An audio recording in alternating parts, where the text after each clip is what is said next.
Hi everybody, we're back. We are in our next video in the series. We have just, I'll bring you up to speed on where we are to this point. So we've gone ahead and created a user account. We've set up an organization in FansRaise. We've had that approved and reviewed by FansRaise, so we're good to go. We've set up a campaign for crowdfunding. We're looking for a $75,000 goal to help grow the program of this Spring Lake Marching Band organization. We talked about uploading members and getting them involved, and to this point we have members that are confirming their profiles and then adding contacts. So that's all good stuff. And now we're approaching launch. So ideally you would want to see this be quite a bit higher in terms of how the students are progressing toward all of them. You want to see check marks in every box here, and you want to see a 20 or greater in every field here. And actually you can sort by these columns, sort by confirmed and sort by number of contacts. Every once in a while, you may see a student that is unconfirmed but has contacts.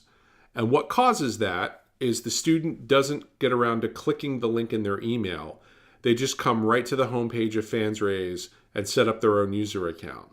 But because the emails agree with one another, they're showing as part of this campaign. What they need to do, though, is actually attach themselves to the campaign. So it's a good idea to actually resend this initial email and make sure they click that link. And that clicking of the link is what checks this box. So that's important, actually, because our automated logic will send certain messages to your students, whether they're confirmed or unconfirmed, or if they have 20 contacts or don't quite have 20 contacts. So once they have 20 contacts, we kind of leave them alone. But now we're going to actually get into the communication of your campaign. We're going to focus on communicating to the supporters. We take care of communicating to your members as part of our automation. But actually getting the messages out to the supporters, for right now, at the time of this recording, we are collaborating with our end user clients in terms of, okay, when do you want to send out the next message? We suggest you do it, pick a day of the week, maybe stick to that day, and send one out per week. So you may decide you want to go a little bit more frequently or less frequently than that, but once per week is generally plenty. So we have a series of different templates that have been designed for you. And I can just put in supporter request 1. So let's say we're going to send out our first message to our supporters. I can preview it. And this is just pretty much the standard template. You can see the subject line. Subject line in email is one of the most important factors to success. The subject line is actually what gets people to open it. And what we do is we map the student's name into here. It's a special request from Callie Byers. Please consider supporting our online campaign. And it addresses the potential supporter or donor by first name. It's signed by the student. And this is what's sent. So this link is already mapped to your campaign page. There's really nothing else you need to do. So if you go ahead and click send email, it'll go ahead and send to those contacts. But if you want to maybe develop this a little bit more, or maybe word it a little bit different, or maybe go a little bit deeper, typically in email content design, less is more. So the shorter it is, the more likely it is to get read. So I would be sparing with this. Once you have this the way you like it, you come over here. The first message you send to your supporters on launch day, you don't really have to worry about excluding donors because you don't have any yet. But once you have let's say you have 1,000 contacts in your massed email list, that aggregated list of all your students together. Let's say you're playing with 1,000 contacts. Let's say immediately on day one, you get 70 of them that have gone ahead and donated. You probably don't want to keep hammering those same 70 people that have already donated because you're just going to end up getting opt-outs. So if you exclude those donors on subsequent emails, it's going to suppress them and not show the message to them. Once you have this the way you like it, you preview the email first. So we make you look at it to make sure it is the way you like it. And then once you're happy, you click send email. Now, if you have a large email list, let's say 1,000 or so, you're going to click this and it's going to take a little while.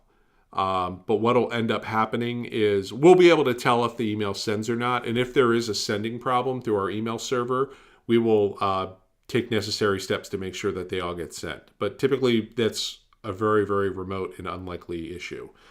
So you click send email, and then that's done. Now, for right now, we are actually rigging up customized messages for our customers. And those will show under here under org templates.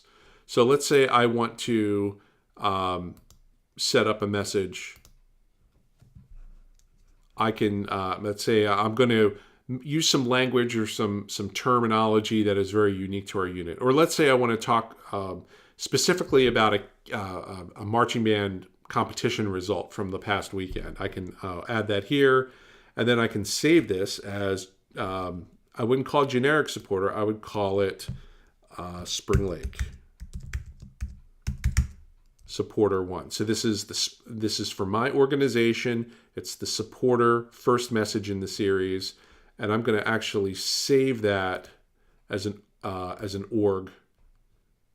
I'm actually going to save that as an org contact.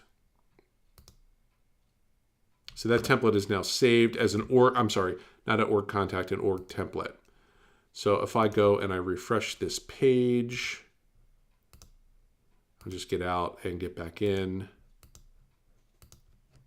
If I come here to my templates, you can see under org template, there it is. It's now showing. So I can go right to that. Now the next message I send, I'll probably use this as a jumping off point, and maybe I'll tweak it a little bit. Now at some point in the middle of your campaign, you're probably going to have a number of people that have donated and a number of people that haven't.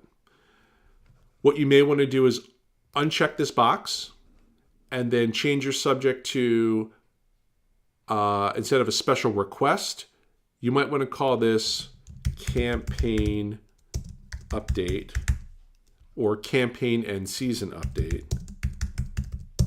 And that way it's not a completely overt request for donations. This is more along the lines of, hey, we wanted to let you know how the program is doing. We're working hard. We just broke a 90. We're the top of our class. We're ranked very high going into regional championships, blah, blah, blah. Any kind of verbiage you want to put in here, you can. My advice is to stay away from these curly braced values. If you look down here, this is a little rough on the eyes. I understand that. But these are for us, not for you. These are the actual values that are mapped in from our database into your email. So if you remove one of these curly braces or change a value here, it's going to mess up your message. So my advice would be to just not save it, just get out and get back in and start over again. You also don't want to play around with this link because this is actually mapped directly into your campaign. And we take care of making sure that's mapped for you. So from there, that's pretty much all you need to do. At the time of this recording, being mid-October 2017, we are scaling up, but we still have the ability to create these templates for our users. And then when it's time to send, we send you an email the day ahead and say, hey, we've prepped a message. It's on deck to send. We're going to send this tomorrow morning about 9 o'clock local time. Please give it a look. If you want to make any changes, please do so. But we're going to go ahead and release the email tomorrow morning.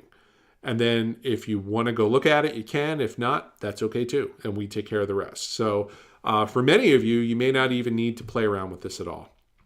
You just have to check your email and stay in touch. Most of you monitoring your campaigns are going to live here in your dashboard.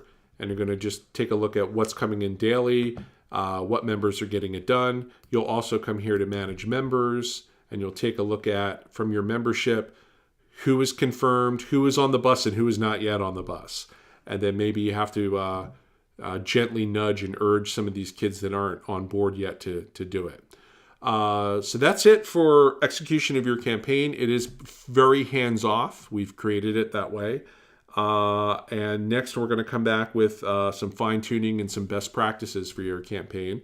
And then that will pretty much complete the the demo walkthrough of the FansRaise workflow.